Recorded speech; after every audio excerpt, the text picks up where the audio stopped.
Welcome to channel 18 చూస్తూనే ఉండండి మా ఛానల్ 18 న్యూస్. అమ్మవారిని దర్శించుకున్న అభ్యర్థి కేశినేని శివనాథ్ చిన్ని దర్శించుకొని కేశినేని చిన్ని మాట్లాడుతూ అమ్మవారు ఆశీస్సులు నాకు నా పార్టీకి ఉండాలని, రాష్ట్ర వ్యాప్తంగా ప్రజలు బాగుండాలని అమ్మవారిని కోరారు. అనంతరం అమ్మవారి గుడి నుంచి భారీ ర్యాలీలో రంగరంగ వైభవంగా మేళ తాళాలతోటి కోలాహలంగా భారీగా ప్రజలు, పార్టీ నాయకులు, 3 పార్టీ కూటమి నాయకులతో కలిసి నామినేషన్ దాఖలు చేశారు శివనాథ్ చిన్ని తెలిపారు. ఈ కార్యక్రమంలో పెద్ద ఎత్తున నాయకులు, టీడీపీ మాజీ MLA Jaleel Khan, TDP minority senior నాయకులు నాగుల్ మీరా, టీడీపీ రాష్ట్ర ప్రధాన కార్యదర్శి బుద్ధా వెంకన్న, టీడీపీ రాష్ట్ర నాయకులు ఎంఎస్ బేగ్, టీడీపీ మాజీ కార్పొరేటర్లు, వివిధ చైర్మన్లు, డైరెక్టర్లు, ఎన్టీఆర్ జిల్లా అధ్యక్షుడు, బీజేపీ అడ్డూరి శ్రీరాము, బీజేపీ నాయకులు, టీడీపీ నాయకులు, జనసేన పార్టీ నాయకులు పెద్ద ఎత్తున భారీగా తరలివచ్చిన ప్రజలు పాల్గొన్నారు. బ్రహ్మాండమైన ర్యాలీతో మా నాయకులు, కార్యకర్తలు మేమంతా బ్రహ్మాండమైన ర్యాలీతో ముఖ్యమంత్రి గారు వచ్చి నామినేషన్ వేయడం జరిగింది. ప్రపోజర్గా జలీల్ ఖాన్ గారు నన్ను ప్రపోజ్ చేశారు.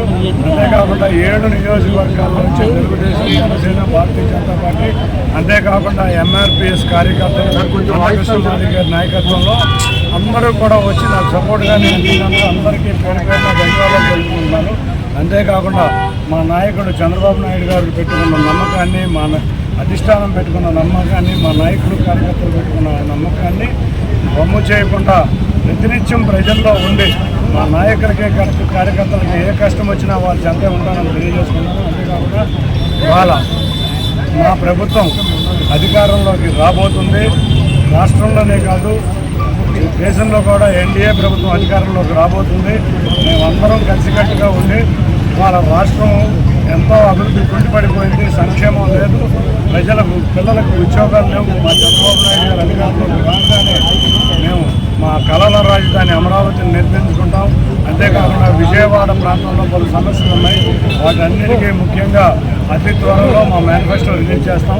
ఆ మేనిఫెస్టోలో అన్నింటినీ సామాన్య ప్రజల జీవన ప్రమాణాలు పెంచడమే మా మేనిఫెస్టోకి పూర్తి చేశాం. మా 7 అభ్యర్థులతో కూడా కలిసికట్టుగా ఉండి మేనిఫెస్టోని అతి త్వరలో రిలీజ్ చేసి తప్పకుండా ఘన విజయం సాధించబోతున్నాం. అందరూ కూడా వాళ్ళ ర్యాలీ చూసినాక వాళ్ళ ఎదుట పక్షం వారికి ఎంతో ఇబ్బందికరమైన పరిస్థితి ఉంటుంటుంది. ఎందుకంటే మా నాయకులు, కార్యకర్తలు రోడ్లన్నీ నిండిపోయి విజయవాడ నగరం మొత్తం పసుపు మయమే కాకుండా జనసేన కార్యకర్తలు, భారతీయ జనతా పార్టీ తెలుగు పసుపు కాషాయం మయమైపోయింది.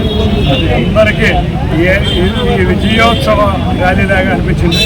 ఈ నామినేషన్ ర్యాలీకి వచ్చిన మా నాయకులకి, కార్యకర్తలకి, 3 పార్టీల అధ్యక్షులకి, ఇన్ఛార్జీకి, వాళ్ళు అందరికీ కూడా పేరు పేరున ధన్యవాదాలు తెలుపుకుంటా. ఇంకొక 22 రోజులు మేము శ్రద్ధ వహించకుండా కష్టపడతాం.